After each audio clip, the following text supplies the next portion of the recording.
just happened to chat with you briefly backstage, and the new show, I got to see a couple of episodes, and it's so funny. The season is and great, not just funny, but also just excellent. Thank you, Louis C.K. Oh, you're welcome. I have to say, one thing, though, it surprises me, because I would not have guessed this about you. Yeah, I'm kind of fat when you're known you for a while. Is in a way, you've revolutionized how things are viewed and sold on the internet. Right. You started with your stand-up special. Yeah. Which you offered exclusively on the my internet, website, on louisck.com. And it was a stand-up special that I shot and put out on the site for $5 and made it easy to steal and just asked people not to.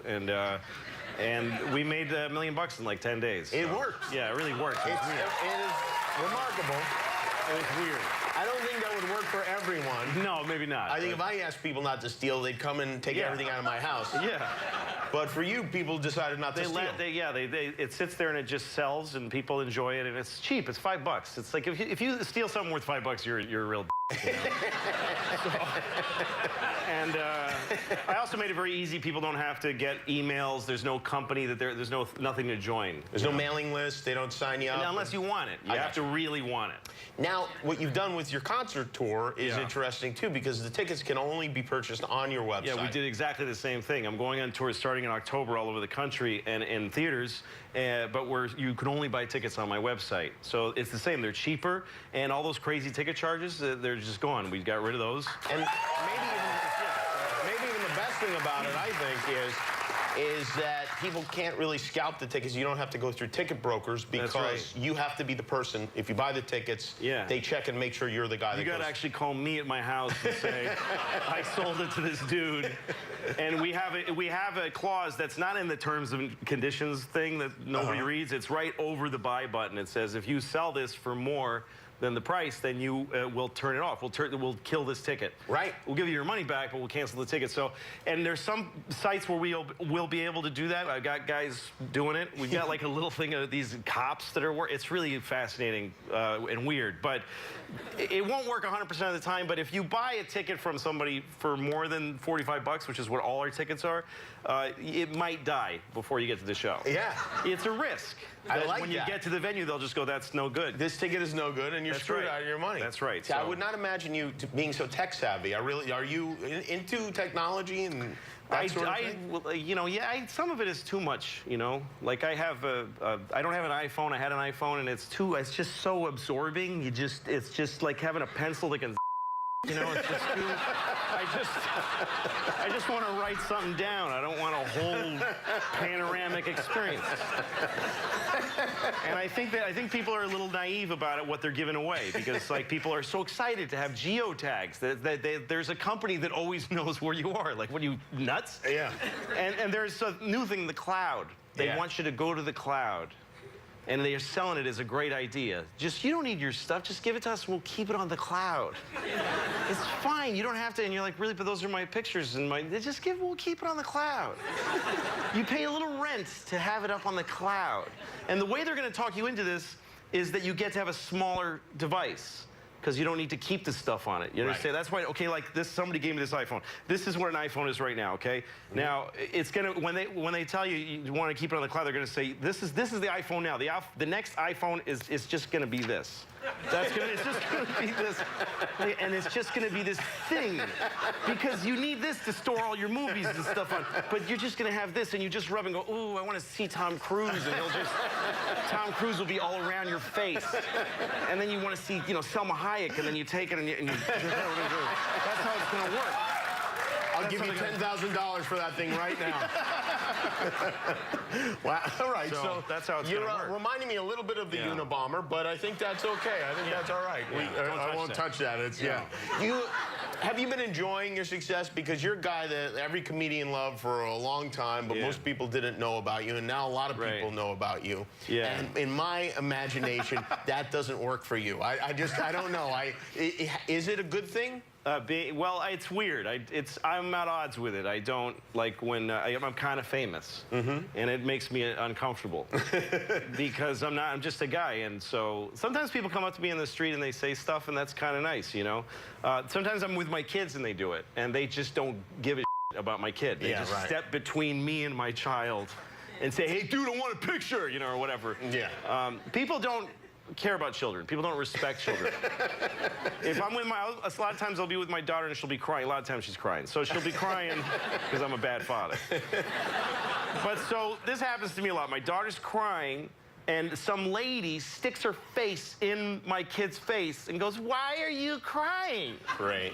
Yeah, first of all, no one cries unless it's intensely personal. Nobody cries for something that you would just tell a stranger. Oh, because my mother doesn't love me. Or what, you know, what are you, why are you?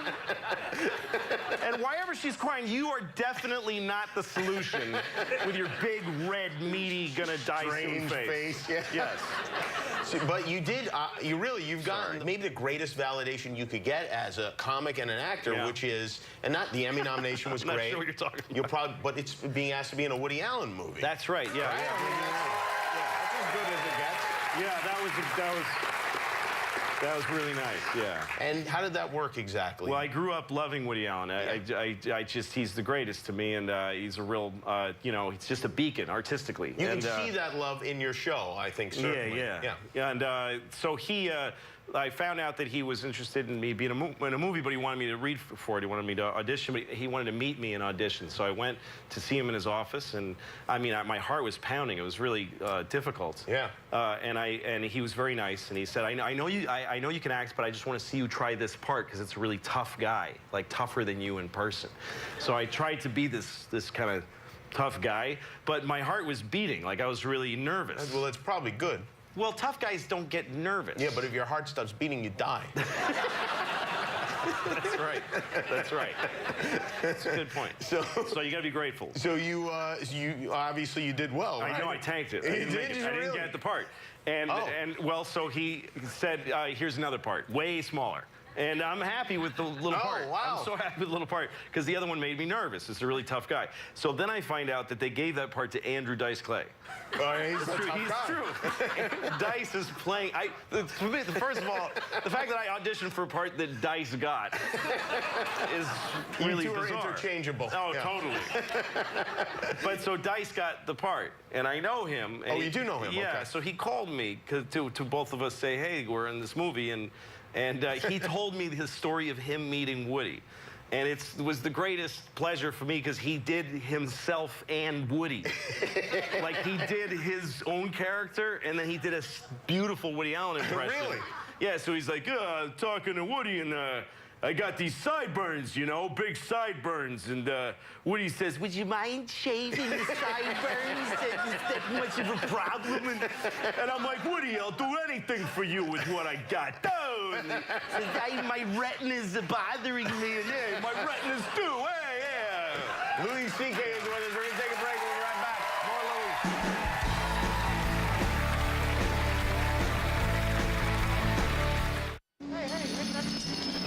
That's my car. Okay? Well, I got to get it out of there. So we're working.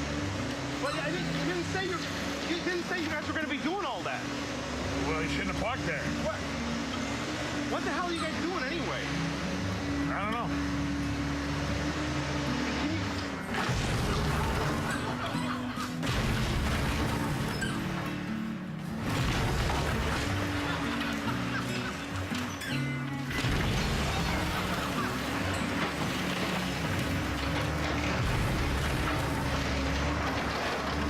That is Louis. It premieres season 3 at 10:30 on Thursday on FX. Louis, I have to admit, hilarious. I also find it kind of heartbreaking when I see a car get destroyed on television or in the movies. Yes. Well, you know, it's funny. Usually there's picture cars, and when you want to destroy a car on TV, they go get you a car that the engine's dead, but the car looks okay. Right. So it's usually, it costs about $700 for like a, you know, Ford Taurus, 92 Ford Taurus, you know. But I know all these prices. But the character in the show that I am, it's me, drives a Infiniti, a black Infiniti of the current model era.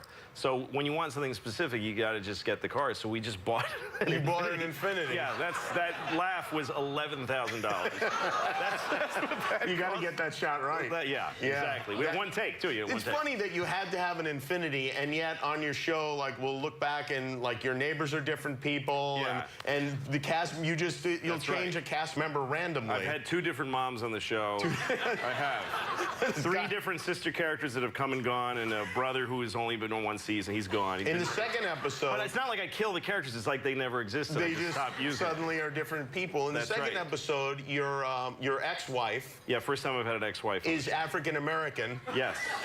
which neither of your daughters No, is they're even. they're extremely they're white. Very, very white children. But my wife is played by a black woman, Susan. Her name is not Susan. Name. Can you just find out later and Is she related to Larry? That's gotta feel horrible. She's so good. Anyway, she's really good.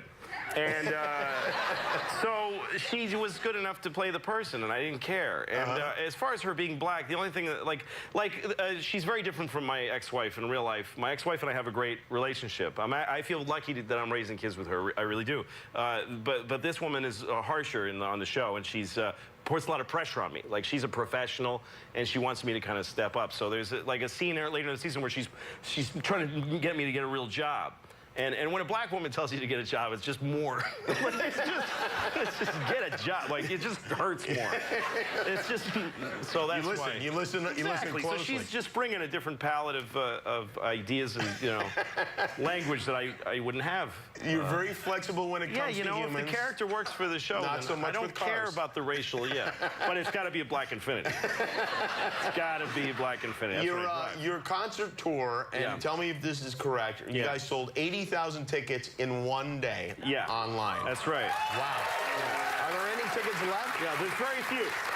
15 shows sold out. We were adding shows in every city, and more than half the shows are sold out. We've made, I think, grossed like $4 million, and it just keeps going. So it'll be sold out in like a week, but then I got to do the show. And then you got to do the shows. Yeah. All right. Well, if you want a last chance at Louis' shows, you go.